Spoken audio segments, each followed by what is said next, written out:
watching SPX out the gate because that's a beautiful short setup right into 4607. Trying to trade SPX here short on that. Careful here. Just give it a little bit. It'll tell us what's going on. We got a little tug of war going on here just under that calc level, right? It's opened and popped right into it. 45.89. See if we can get up there in the first minute. I'm going to take this. I'm taking it right there. I'm in.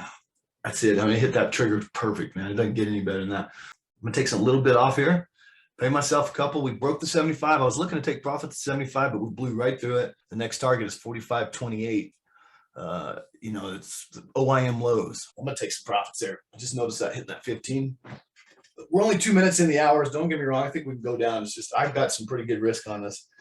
I'm going to take some off there and pay myself. You know, if this breaks, we should get a nice clean move down into OIM lows. Man, look at this. God, what a trade. God, what a day, too.